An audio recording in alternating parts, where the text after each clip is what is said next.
Good morning, class 9.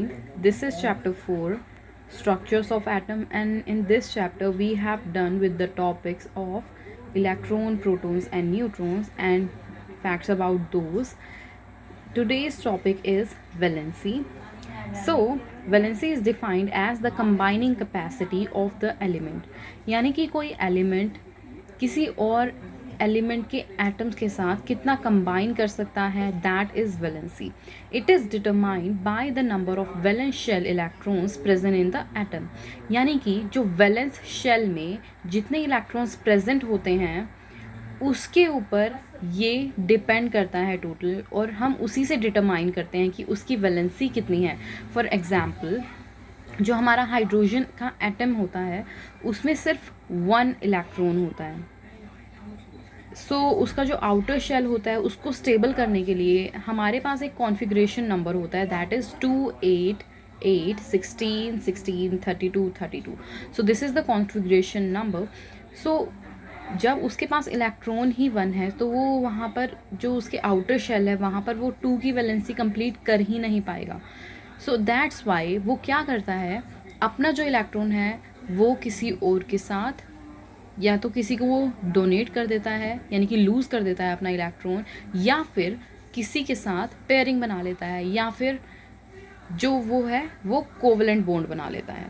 Hydrogen एक single bond बनाता है, सिंगल कोवलेंट बॉन्ड बनाता है, जिससे कि उसकी जो वैलेंसी है वो कंप्लीट हो जाती है.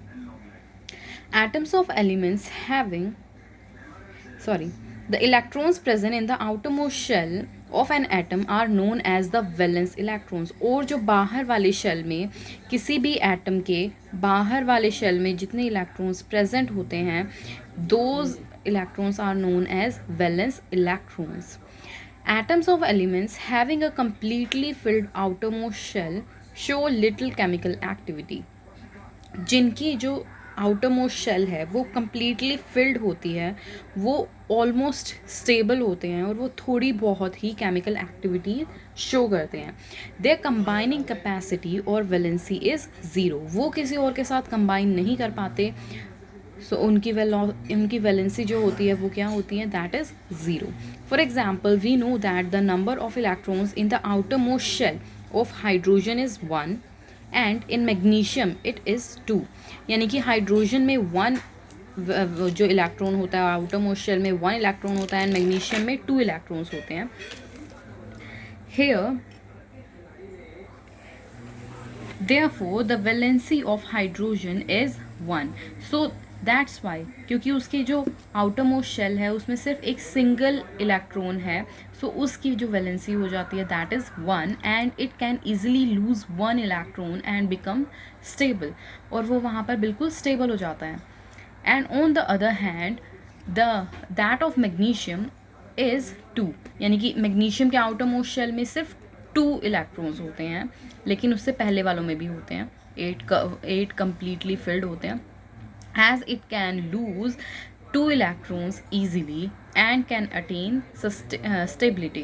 और वो इसी तरीके से, जैसे कि हाइड्रोजन ने अपना एक एटम जो है वो लूज़ किया, एक इलेक्ट्रॉन लूज़ किया, सिमिलरली मैग्नीशियम भी अपना एक इलेक्ट्रॉन 2 इलेक्ट्रॉन्स लूज़ करेगा और वो अपनी stability पालेगा.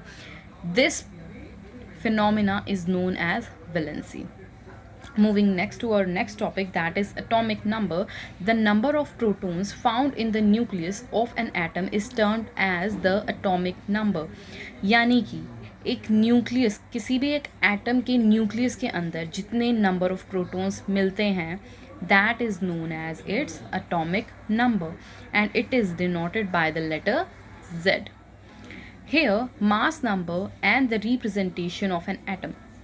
See what basically is, जब हम एटम को रिप्रेजेंट करते हैं लाइक पेपर पे, सिंबॉलिक रिप्रेजेंटेशन जब हम उसकी करते हैं, हम एटॉमिक नंबर और उसका मास नंबर दोनों मेंशन करते हैं.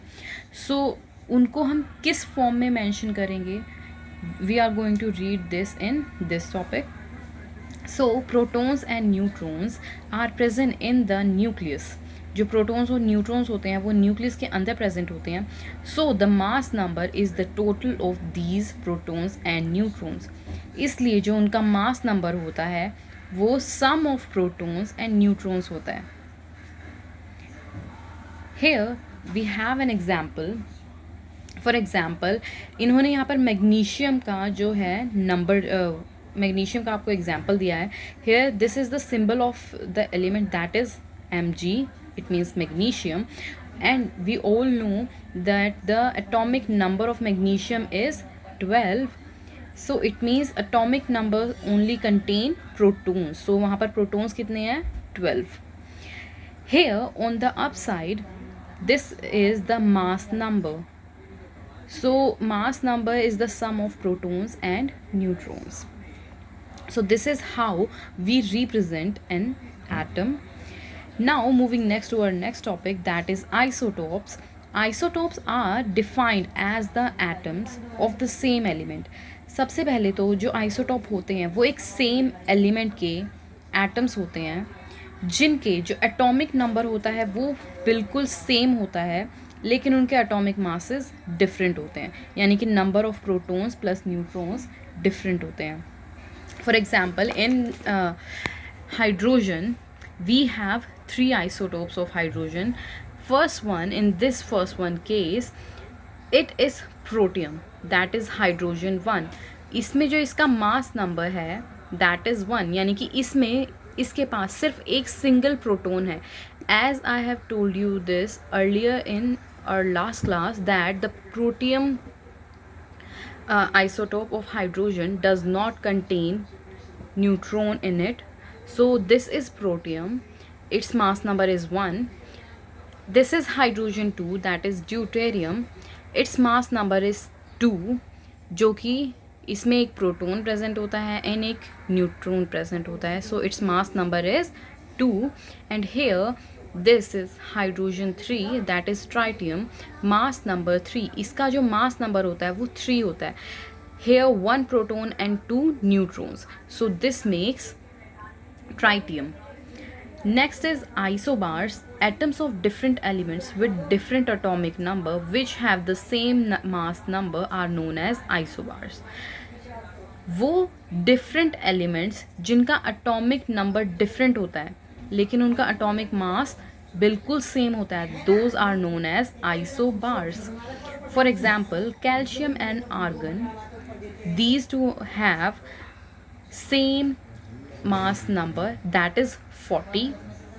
So see here, calcium जिसका atomic number जो है वो 20 होता है लेकिन उसका atomic mass 40 होता है. Similarly जो argon होता है उसका atomic number तो 18 होता है लेकिन उसका atomic mass 40 होता है, and इन दोनों का atomic mass similar है. So these are an example of isobar. This chapter is done. Thank you.